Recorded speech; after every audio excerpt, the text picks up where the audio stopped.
اللهم صل على سيدنا محمد النبي الأمي وعلى آله وصحبه وسلم. الحمد لله والصلاة والسلام على رسول الله. اما بعد، السلام علیکم و رحمت الله و برکاته. خداوند کریم بندگانش را برای پیشرفت حیات و روزگار آسایشته و برای سعادتمندی این دنیا و آخرت، برای آبادانی دنیا و نجات از دهشت روز قیامت در قرآن کریم خبر داده گفته است که فاسألوا اهل الذکر ان کنتم لا تعلمون، یعنی از اهل علم بپرسید آنچه که نمیدانید. برای همین علم آموختن با هر یک انسان فرض است، خواه علم دنیاگی باشد خواه علم اخروی. علم را البته از استادان گرفته می شود، هیچ کار به استاد میسر نمی شود. حتی اگر کسی به مرتبه کشف و کرامت رسد هم استادش نباشد، هیچ کار وی منظور خلق نمی گشته است.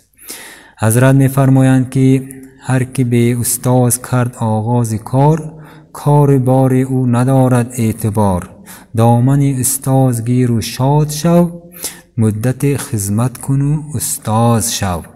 حضرت رسول اکرم صلی الله علیه و سلم حرمت استادان را به درجه بلند برداشته در حدیث مبارک همچنان می فرمایند که آباؤکم ثلاثة من ولدکم و من زوجکم و من علمکم خیر الآباء من علمکم، یعنی برای هر یک شمایان 3 پدر است.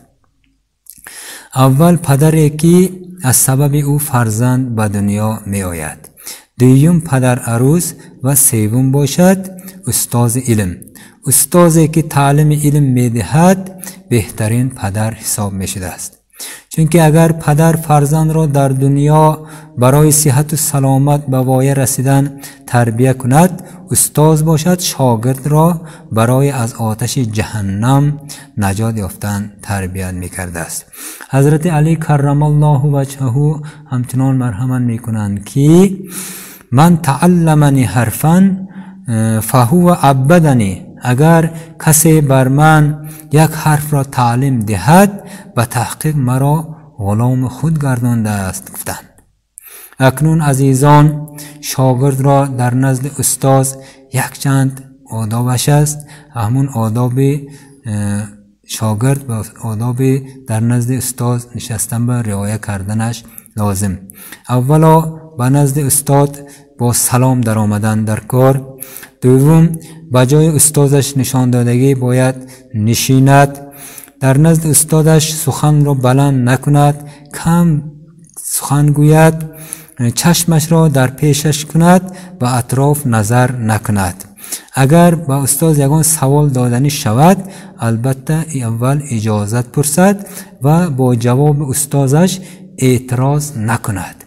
بعد سخنهای استاد را ناز گوش کند، چون که با از دیگر سوال داده پرسیدنش این از روی آداب حساب نمی شود. حرمت استاد را البته بجا مانیم، ما هم فردا استاد شده مانیم، شاگردان حرمت ما را نیز بجا می موندند. والله اعلم بالصواب.